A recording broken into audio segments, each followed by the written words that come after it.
Quando falamos de Páscoa, irmãos, nós nos reportamos a diversos momentos da história do povo de Deus. E é possível lembrar episódios na palavra de Deus em que a Páscoa ela foi celebrada no tempo correto. Há também vezes em que ela foi celebrada fora do tempo. A Bíblia diz também de vezes que ela foi celebrada, mas não do modo como está escrito. E às vezes do modo como está escrito. Nós encontramos também a narrativa de vezes em que a Páscoa não foi celebrada e foi esquecida do povo do Senhor. Às vezes que ela foi retomada. Então, há muitos eventos que circundam a história da Páscoa, mas há dois que cada cristão precisa compreender o melhor possível. A segunda Páscoa, aquela que se deu no Calvário, e nós falamos sobre isso na Páscoa do ano passado. E a primeira Páscoa, e é sobre essa que eu quero me reportar com mais insistência nesta manhã. Lembrando que a palavra Páscoa, a transliteração do hebraico Pessah, ela significa passar por cima ou passar sobre. Então, se alguém perguntar para você, o que significa a palavra Páscoa? A palavra significa passar sobre. Passar sobre. Eu quero muito que o Senhor me ajude a fazer você compreender melhor essa doutrina tão importante na vida do povo de Deus. Se você trouxe a sua Bíblia, abra gentilmente em Êxodo, no capítulo 1.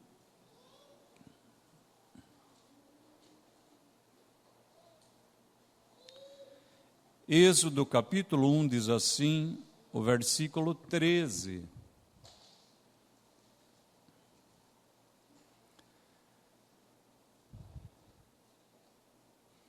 E os egípcios faziam servir os filhos de Israel com dureza.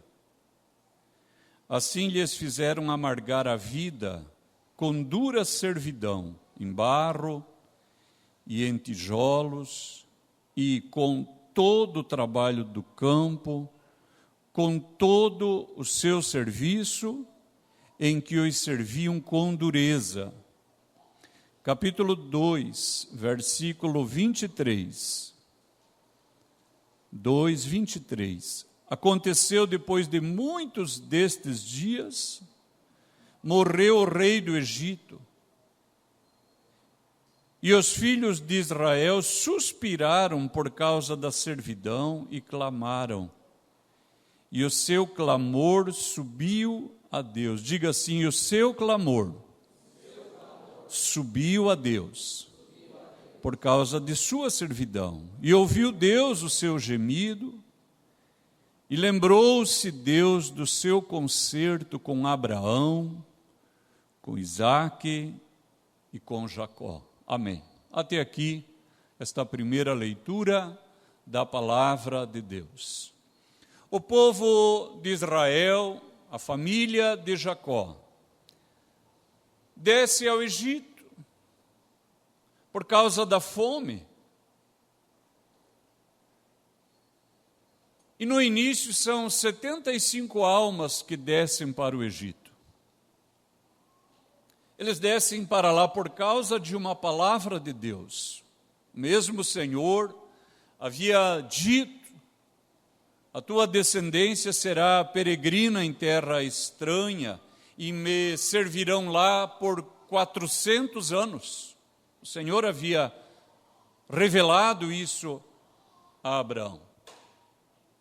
Os séculos se passaram e agora aquelas 75 almas ao longo dos séculos se multiplicam e são com certeza mais de 2 milhões de pessoas.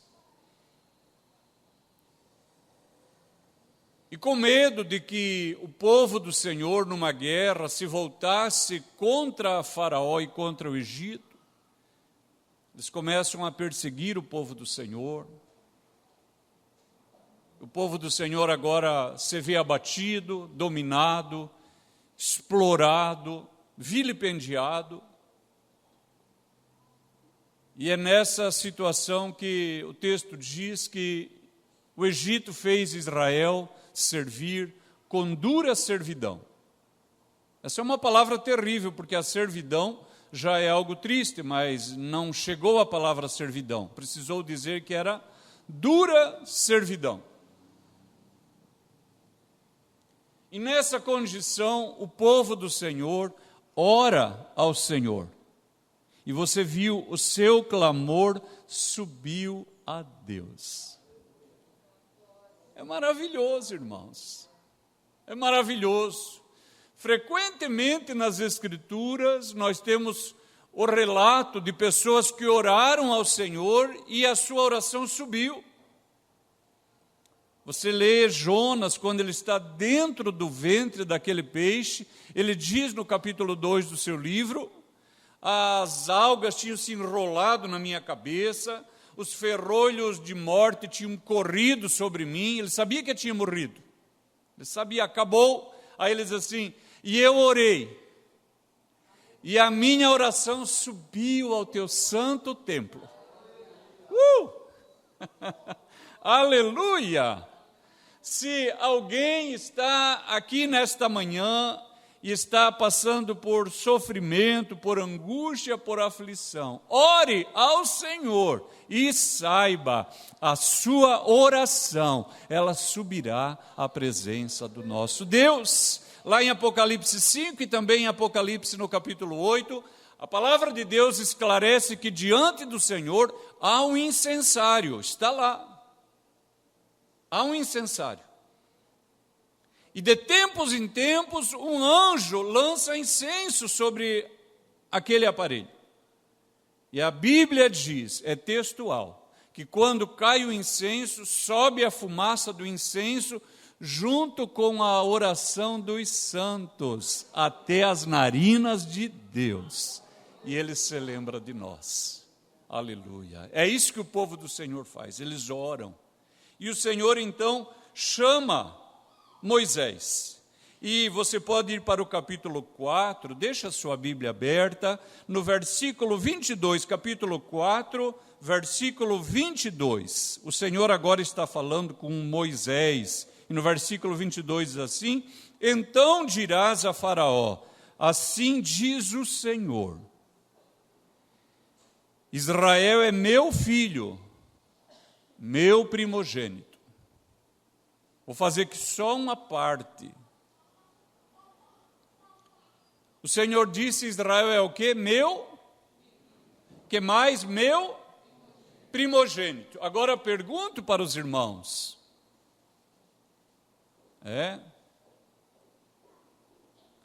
Jacó é o primogênito de Isaac? Quem é o primogênito? Esaú. Notem, o Senhor diz: Jacó é meu primogênito. Isso aqui é muito importante a igreja entender. E porque não entende isso, eu já vi comentaristas das Escrituras dizendo que uma vez que Esaú nasce depois, significa que ele foi gerado antes. Irmãos, isso aí é um erro de compreensão. A pessoa não entende a palavra de Deus e aí tenta fazer a sua compreensão equivocada se encaixar dentro do seu erro. Não é disso que a Escritura está tratando. Se você ler lá em Salmo, o Senhor diz assim: e eu darei a Davi o lugar de primogênito. Pergunto para os irmãos, Davi é o primogênito? Não é.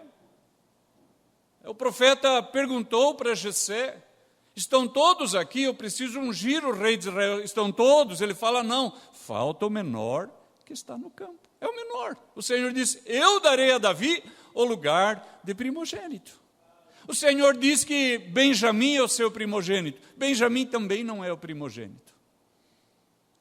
As testemunhas de Jeová que ensinam uma doutrina falsa, não é uma doutrina mentirosa como a dos mormons. Os mormons ensinam uma mentira. A testemunha de Jeová ensina uma doutrina falsa. Eles dizem que o Senhor Jesus não é Deus. E por que dizem? Porque a Escritura chama o Senhor Jesus de o primogênito dos mortos, o primogênito de toda a criação. Então eles dizem que o Senhor Jesus é o primeiro criado. É todo um erro, irmãos. Quando o Senhor diz, Jacó é o meu primogênito, eu darei a Davi o lugar de primogênito. Do que ele está tratando? É que diante de Deus, honrado é quem Deus escolhe. Não é aquilo que é por natureza, é quem Deus escolhe. Irmãos, não importa a glória deste mundo. Não importa o que alguém diga de uma pessoa nas passarelas, na televisão, diante de Deus, isso não significa absolutamente nada. Significa o juízo que Deus faz de mim e de você. Aleluia. E aqui o Senhor diz, diga para Faraó, Jacó é meu filho, ele é o meu primogênito. Ele é aquele que eu escolhi, que eu honrei. Ele está mostrando, ele tem um lugar especial diante de mim. E eu te tenho dito, deixa ir o meu filho para que me sirva, mas tu recusaste deixá-lo ir. Eis que eu matarei o teu filho, o teu primogênito. Aqui, irmãos, vem a justiça retributiva de Deus. O Senhor diz, você está escravizando o meu primogênito. Quem aqui conhece a palavra de Deus, já viu outras vezes o Senhor dizendo, porque meu povo pecou contra mim, eu o entreguei na mão do inimigo, mas o inimigo se aproveitou disso e foi mais duro que eu. Então eu julgarei agora o inimigo também. E aqui o Senhor está dizendo, eu já te falei, deixa meu filho ir, para me fazer uma festa no deserto. Ele é meu primogênito, meu escolhido, ele é aquele a quem eu honro. Mas tu não está deixando ir o meu filho? Muito bem. Não está soltando o meu primogênito? Eu vou matar o teu. Agora no capítulo 5, diz assim o versículo 1, depois foram Moisés e Arão, e disseram a Faraó, irmãos, Faraó é uma palavra que significa casa grande. Faraó não é um indivíduo. Faraó é um papel, é como o presidente da República. Se você falar no presidente da República, hoje é um, ano passado era outro. Então é o presidente. Aqui é o casa grande, é o Faraó, porque ao longo desses séculos você vai encontrar diversos faraós, mas os indivíduos vão mudando. E aqui diz assim, foram Moisés e Arão e disseram a Faraó, assim diz o Senhor, Deus de Israel, deixa ir o meu povo para que me celebre uma festa onde? No deserto. Esse é o nosso Deus. Aleluia. O Senhor, Ele tem o poder de dar a condição para o homem e a mulher de fé, de inclusive no deserto, fazer uma festa para Ele, aleluia, e quer saber, nós estamos celebrando festa no deserto, o povo do Senhor, desde que foi chamado, faz festa no deserto, aleluia. Às vezes o crente com dificuldade, com problema, pode observar, a pessoa que serve ao Senhor de coração, nada das condições desta vida alteram o seu culto, as suas ações de graça. E aqui o Senhor diz, deixa meu povo fazer uma festa no deserto. Mas Faraó disse, quem é o Senhor? Quem é o Senhor cuja voz eu ouvirei para deixar ir Israel? Não conheço o Senhor, diga, não conheço o Senhor, falei. Tampouco deixarei ir Israel. Os irmãos observaram? E Faraó não está mentindo. Ele não conhece o Senhor. Por causa do tempo e também porque não é o tema central, hoje nós não vamos caminhar sobre as pragas. Mas se você estudar as pragas que o Senhor lança sobre o Egito, cada uma daquelas pragas fez estremecer uma divindade do Egito. O Senhor estava dizendo: os deuses que os egípcios adoram são ídolos, mas eu sou o Senhor. E ele vai mostrar isso, confrontando cada uma daquelas divindades. Mas Faraó, por enquanto, diz: eu não conheço o Senhor. Quem é o Senhor? Quem é o Senhor? Não conheço o Senhor e também não deixarei ir a Israel. Agora venha, por favor, para o capítulo 12. Como o Faraó não libera o povo do Senhor, por mão e por boca de Moisés, o Senhor traz sobre o Egito 9 pragas, 9 calamidades. E agora esse Faraó que não sabia quem é o Senhor, e aquele povo que não sabia quem é o Senhor, paulatinamente, gradativamente, eles começam a saber quem é o nosso Deus. E se você se interessar por esse tema e se aplicar essa leitura, você verá que no início vem as pragas e o povo ignora totalmente, e Faraó ignora totalmente o aviso da parte de Deus. Mas com o passar dos dias, você vai observar, a Bíblia diz que inclusive os egípcios agora começavam a guardar os seus animais. Eles começaram a descobrir quem é o Senhor. E chegou um dia que os príncipes de Faraó disseram: deixa aí esse povo, você ainda não percebeu que o Egito está arrasado? Eles começaram a saber quem é o Senhor por experiência. Acredita que há cristãos, e ainda aqui mesmo neste lugar, olhando para mim, pessoas que não conhecem a Cristo por experiência? Jó, o patriarca, disse: eu te conhecia de ouvir falar, mas agora os meus olhos te viram. Quando Pedro disse: eu não o conheço, não conheço, Pedro nunca foi tão honesto.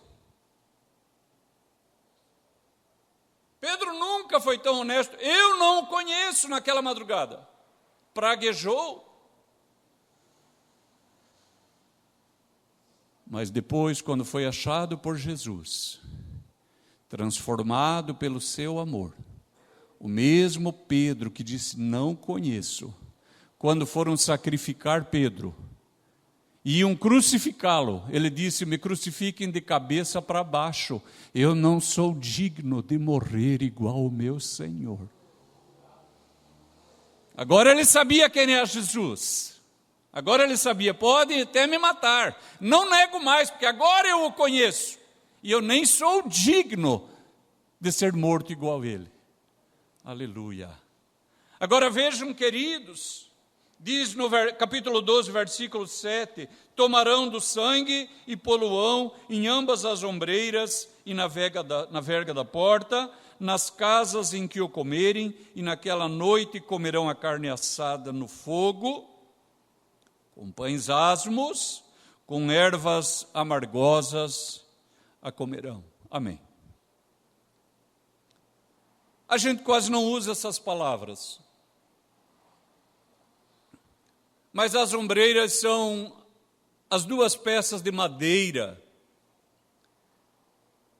que delimitam a passagem, e a verga é a travessa que vai em cima, para segurar a parede, no lugar onde nós colocamos uma porta. O Senhor disse: já que Faraó não liberta o meu povo, e não deixa o meu povo ir, então no dia 10 de Nisan, isso aqui é muito interessante, irmãos, esse não é o primeiro mês, esse já é o terceiro para o quarto mês. O Senhor diz, no dia 10 de Nisan, cada família separe um cordeiro, porque vocês vão comer um cordeiro naquela madrugada. Se a tua casa é muito pequena para comer um cordeiro, convida um vizinho, porque vocês vão comer aquele cordeiro aquela noite. E o Senhor diz, no dia 10 vocês separam. E no dia 14 à tarde, o cordeiro tem que ser morto, e recolham o sangue dele numa bacia. E peguem um insopo, que é uma planta. Aqui no Brasil, talvez nós pegaríamos vassoura. O povo mais novo só usa nylon, né? Quem já usou vassoura de vassoura é bom, hein? Quem já usou vassoura de vassoura? Talvez aqui nós usaríamos isso, como um pincel, pega essa planta, que é o isopo, mergulha no sangue e passa nos umbrais, na verga, no umbral. Pinta a porta. Que mais? Fechem-se dentro dessa casa. E vocês vão comer aí todo ano, para relembrar o que eu vou fazer, e já nessa vez, vocês vão comer o cordeiro assado, vão comer ervas amargosas, e vão comer pães ázimos, pães sem fermento. A gente conhece mais como pão pita, está certo assim? É um pão sem fermento. Agora vejam, queridos irmãos, as ervas amargosas, elas tinham um propósito. Eu já vi isso acontecer na igreja. Eu poderia aqui ficar muito tempo falando, eu não farei isso. Estou até com o relógio aqui. De pessoas que vieram para a igreja. Você que está no seu banco, você não observa tão bem.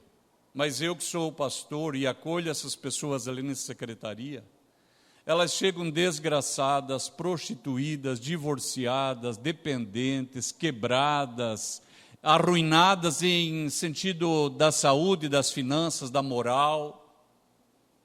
É assim que muita gente para na igreja. As pessoas não param aqui porque o mundo está maravilhoso. O mundo está maravilhoso, vou para a igreja. Ninguém não faz isso, irmãos. É assim que as pessoas vêm parar aqui. Mas depois, quando elas estão curadas, saradas, libertas, que eu já consigo visitar elas e elas não brigam na minha frente, parece que não vão mais se despedaçar à minha frente.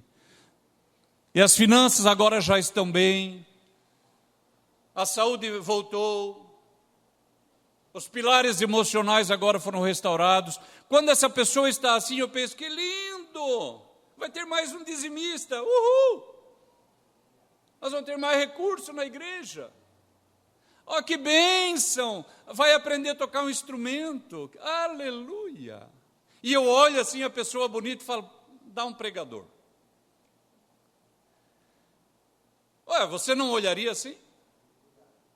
Você viu a pessoa chegar desgraçada, agora ela está sarada, limpa, restaurada, você não pensa, que bênção, vai frutificar, você não pensa isso? Claro, eu penso. Eu seria um tolo se não pensasse. Mas numerosas famílias, e você pode ter certeza, é a maioria, não é a minoria, a maioria, porque se fosse a minoria, nós teríamos que desesperadamente alugar aqui ao lado, mas nós não precisamos, ainda tem espaço aqui. A maioria, quando está sarada, o que eles fazem? Eles voltam para lá de onde eles fugiram.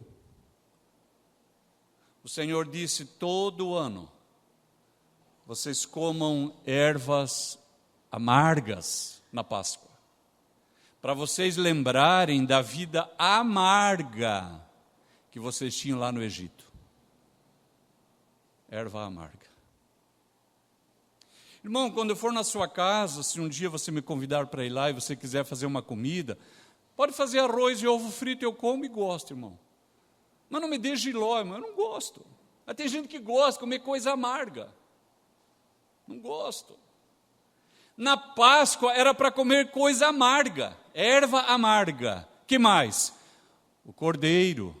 Irmãos, o cordeiro todo ano eles tinham que comer para lembrarem que para haver a libertação, alguém teve que morrer. Alguém inocente, alguém que não tem nada a ver com os erros que nós fizemos. Todo ano, come.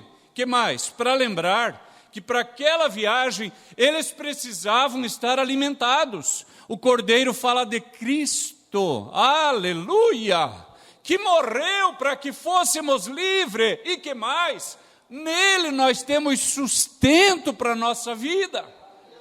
Aleluia, aleluia. Eu li a história de um presidente americano. Ele disse assim: eu presido a maior potência do planeta, mas há dias no meu gabinete presidencial que não sei mais o que fazer. Eu só tenho uma solução. Ele disse: eu ajoelho ao lado do meu gabinete e peço por ajuda de Deus.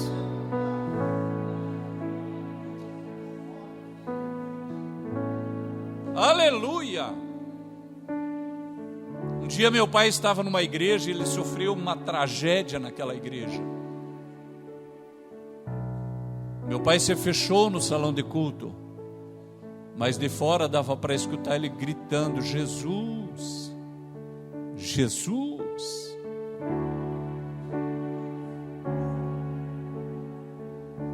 Há mais alguma pessoa aqui além de mim que em algum momento da sua vida só restou clamar por Jesus assim?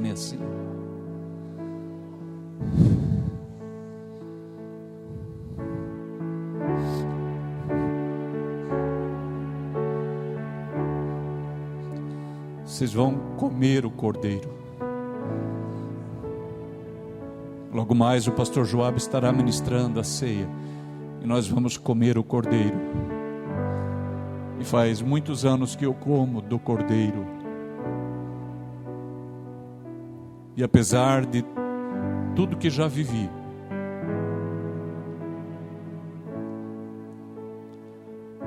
meu corpo está mais fraco,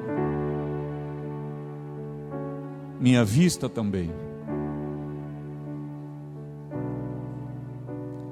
Eu fui renovar a carteira e disse: moça, eu posso tentar fazer o exame sem o óculos, para não ser obrigado? Ela falou: pode. Eu olhei, ela foi bem paciente. No fim ela falou: não é possível.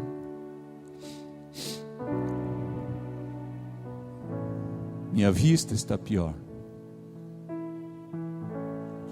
Eu algumas vezes tenho pedido para a Oriana repetir algo que ela disse, e eu fico pensando: por que ela fala tão baixo? Depois eu comecei a pensar: não é que o ouvido já não é o mesmo. Mas a minha fé, ela é mais robusta hoje do que quando eu comecei. Ela não é mais fraca, porque eu tenho me alimentado de Cristo ao longo dos anos. O Senhor disse: vocês vão comer o cordeiro. O que mais? Vocês vão comer pão ázimo. E veja o versículo 11, diz assim: assim pois o comereis, os vossos lombos cingidos, os vossos sapatos nos pés, o vosso cajado na mão, e o comereis apressadamente. Esta é a Páscoa do Senhor.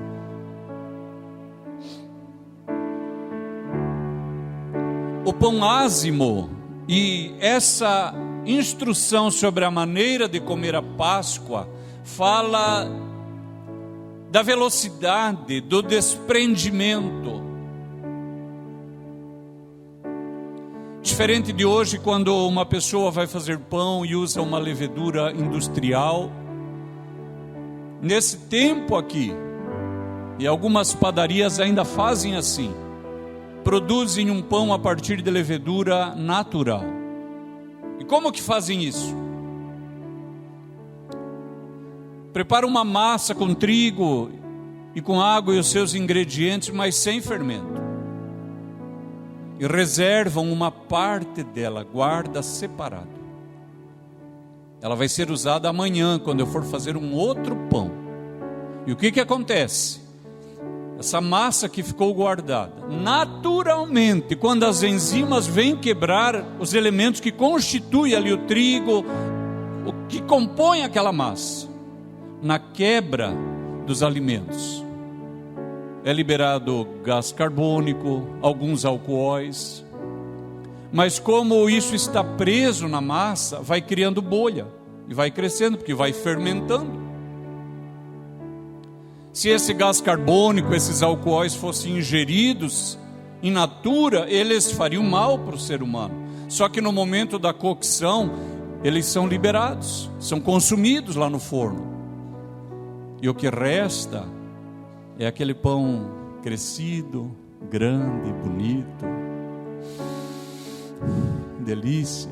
Você passa uma margarina quente em cima. É bom demais.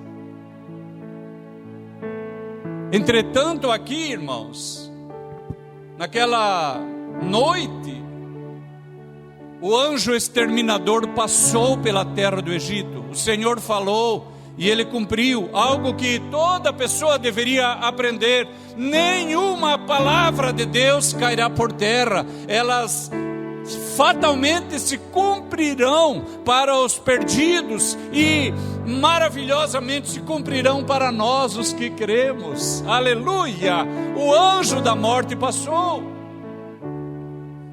E veja o que diz no versículo 13: aquele sangue vos será por sinal nas casas em que estiverdes.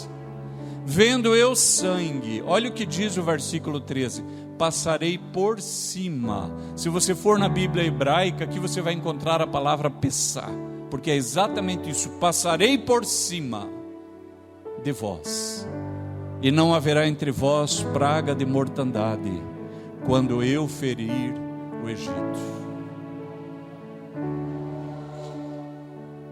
A palavra de Deus garante que por causa da obra de Cristo e o seu sangue derramado, nós não veremos a segunda morte. Irmãos queridos, se o Senhor Jesus demorar um pouquinho para voltar, talvez eu morra antes, talvez alguém aqui passe com o Senhor antes. Mas é só isso, só uma passagem. Mas para o ímpio, o Apocalipse diz que ele ainda sofrerá a segunda morte. A Escritura usa a expressão: ele sofrerá o dano, está lá, o prejuízo da segunda morte, arremessado para sempre para longe de Deus. E eu, pecador tal qual eu sou, estarei para sempre com Jesus. E não é por nada que eu mesmo tenha feito, mas é pelo que Ele fez. Ele morreu no meu lugar, Ele derramou sangue na cruz por mim, e nos umbrais do meu coração e na verga do meu coração está o sangue de Jesus. E se você o acolheu, também a sua vida está marcada com o sangue de Jesus. Quantos aqui aceitaram a Cristo? Aleluia. Então saiba, a entrada da sua alma, ela está atingida pelo sangue de Cristo Jesus. Mas olha o que acontece: eles tinham que comer vestidos como quem já vai viajar.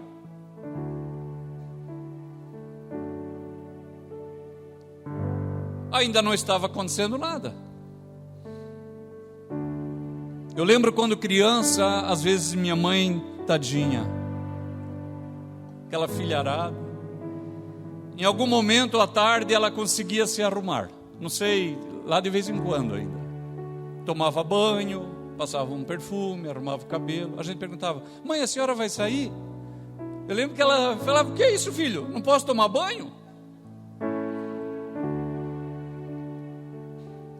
Agora imagine naquela casa lá no Egito. Eles são escravos do Egito, eles são escravos de Faraó.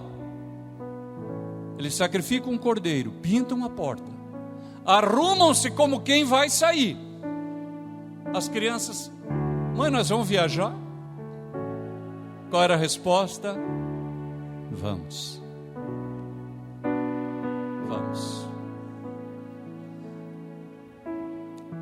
A maior parte da igreja, irmãos, infelizmente falo isso com tristeza, a maior parte da igreja não entende a doutrina da ceia do Senhor.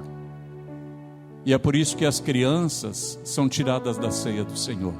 Você não acha a base bíblica para tirar a criança da ceia. Você não acha. Eu não vou discorrer hoje sobre isso porque não é o tema.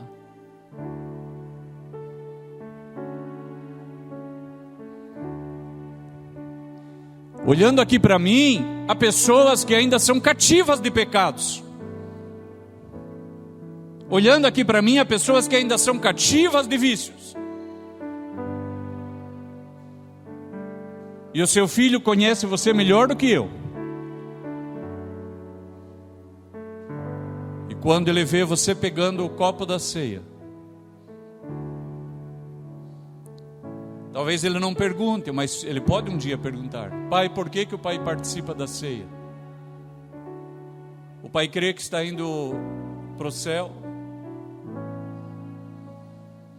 Sim, meu filho.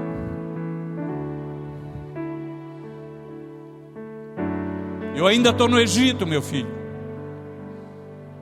Eu ainda estou. Mas aquele que prometeu, Ele é poderoso para cumprir. Você não precisa esconder do seu filho, porque ele conhece. Você diga: um dia a palavra de Deus me achará, e eu serei total e plenamente liberto, e todos saberão, foi a mão do Senhor que fez isso. Aquelas crianças lá no Egito, eles notaram: ué, nós ainda estamos aqui? Por que nós estamos nos arrumando como quem vai viajar? O cordeiro ainda está ali, nós nem comemos ainda. Meu pai está calçado com um cajado na mão. Que cena mais esquisita. Pai, por que nós não vamos jantar? Por que o pai está segurando o cajado? Nós não vamos jantar? Vamos, mas por que o cajado? É que pode acontecer a qualquer momento. Eu quero te dizer, igreja de Cristo, o Senhor pode nos levar embora daqui a qualquer momento. E pode ser agora, e seria maravilhoso se fosse agora. Maranata, vem Senhor Jesus, leva-nos daqui. Aleluia. Pode ser a qualquer momento. Isso fala da iminência. Você encontrará numerosos cristãos que as suas raízes estão todas neste mundo, todos os seus afetos, as suas paixões são todas esse mundo. Você pode olhar ele em qualquer aspecto. Ele tem dinheiro para comprar carro, pagar aluguel, pagar água, pagar luz, internet, viajar, comprar roupa, faz tudo o que ele quiser. Ele só não consegue dizimar. Ele não consegue ofertar com generosidade na casa do Senhor. Para piorar a situação desses crentes, agora tem o Facebook, o Instagram. Você às vezes viajando, eles têm tempo para tudo, têm alegria para tudo. Eles só não têm alegria na casa do Senhor. Não tem alegria, irmãos. Não quer dizer que não vem eventualmente, não tem compromisso. O Senhor disse: coma a Páscoa com o cajado na mão. Eu posso passar a qualquer momento. Lembra da mulher de Ló? Ela também foi levada junto, mas as suas raízes estavam em Sodoma. O seu amor, a sua paixão estava tudo lá. Ela ficou lá. Eu pergunto para você: onde estão as suas paixões, os seus afetos? Onde está o seu coração? Hoje é Páscoa. Páscoa é quando Deus passa. Deus libertou Israel, e Deus quer libertar você. Aquelas noites quando você está angustiado, quando você está viajando, trabalhando, você está aflito, angustiado, talvez você não saiba, o Espírito de Deus dentro de você clama a teu favor com gemidos inexprimíveis, e nesta manhã Deus está dizendo: eu passarei pela tua vida, quebrarei os grilhões, as correntes, você passará o mar e fará uma festa para mim neste deserto. Aleluia, aleluia. E naquela noite, quando o Senhor passa, a palavra de Deus diz que desde o filho de Faraó, que se assentava lá no trono, até o filho de uma pessoa que estava presa no cárcere, todo primogênito morreu.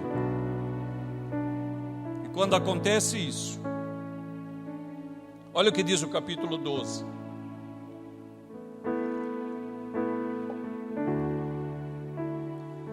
Aconteceu à meia-noite que o Senhor feriu todos os primogênitos na terra do Egito, desde o primogênito que se assentava em seu trono, até o primogênito do cativo que estava no cárcere, todos os primogênitos dos animais. E Faraó levantou-se de noite, ele e todos os seus servos, e todos os egípcios. E havia grande clamor no Egito, porque não havia casa em que não houvesse um morto. Olha o terror.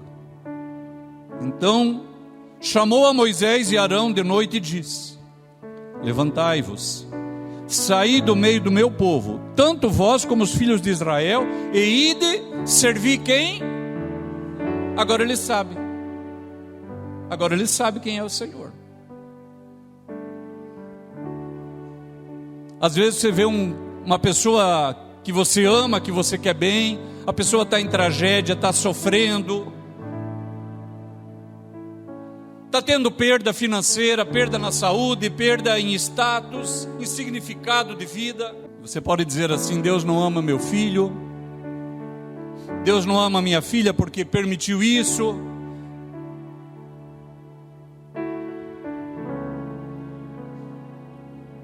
Talvez você não saiba que é justamente porque Deus ama. Deus ama. Faraó não sabia quem era o Senhor, até que todo esse mal alcançou a sua vida, toda essa tragédia. O salmista disse: antes de eu ser afligido andava errado. Quem já leu isso assim e assim? Antes de eu ser afligido andava errado, mas agora eu guardo a tua lei. Agora Faraó sabe: ide servir ao Senhor como tendes dito. O versículo 34 diz: e o povo tomou a sua massa antes que levedasse, as suas assadeiras atadas em seus vestidos sobre os seus ombros. Notaram agora porque todo ano eles iam comer um pão sem fermento? Porque eles foram lançados para fora do Egito. Nem deu tempo daquela massa crescer. No outro dia, tiveram que comer aquele pão seco, possivelmente assado sobre uma pedra rodeada de fogo, mas sem levedura. Um pão seco, um pão duro. E para finalizar, abra sua Bíblia em 1 Coríntios capítulo 5.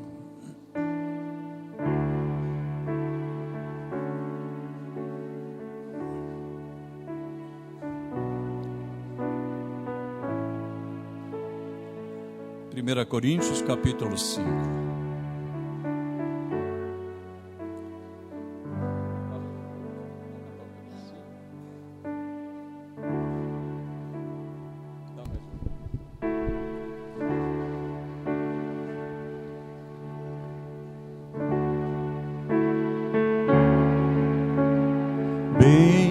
Bendito seja o Cordeiro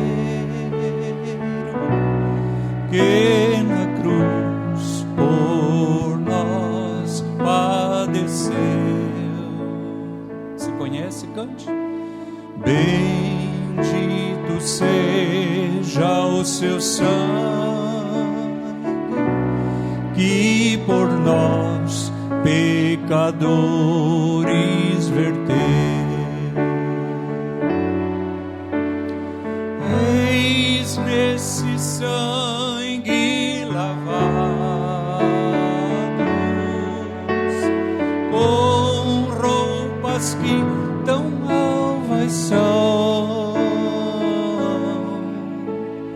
pois que mais alvo que a neve, o teu sangue nos torna, Senhor. Cante uma vez. Alvo mais que a neve,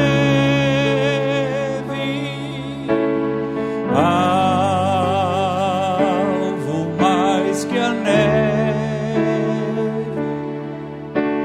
se neste sangue lavado, mais alvo que a neve serei. 1 Coríntios 5, versículo 7 diz: alimpai-vos, pois, do fermento velho, para que sejais uma nova massa, assim como estáis sem fermento, porque Cristo, nossa Páscoa, foi sacrificado por nós, pelo que façamos festa não com o fermento velho, nem com o fermento da maldade e da malícia, mas com os asmos da sinceridade e da verdade. Assim como saindo do Egito, o povo do Senhor não pôde levar uma massa velha para misturar naquela massa nova que eles iam comer no dia seguinte. Também o cristão não deve trazer a massa velha do mundo para a nova vida que temos em Cristo. Hoje, irmãos, vivemos o tempo da relativização. Mas não é bem assim. Mas veja bem. Irmão, agora são outros tempos. Não bastasse os teólogos de péssima qualidade, não bastasse os péssimos pastores, os maus exemplos. A internet agora se encheu de sabichões. Eles falam da Bíblia como se eles entendessem, estão falando um monte de bobagem.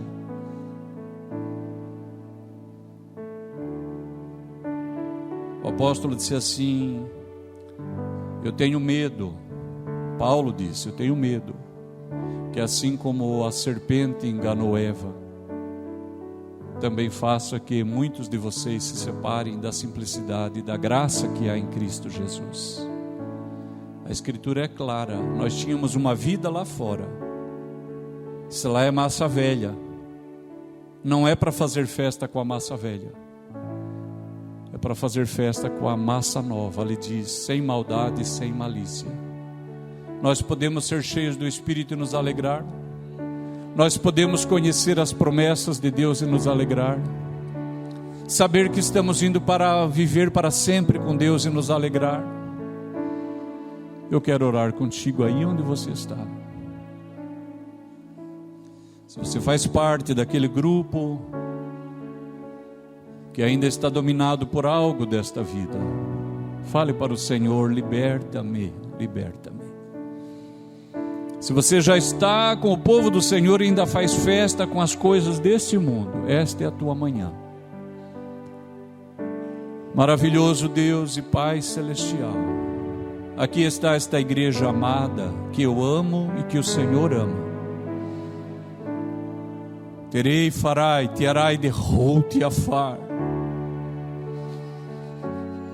Ilumina a tua palavra, Senhor, na alma e no coração deste que a ouviu nesta manhã.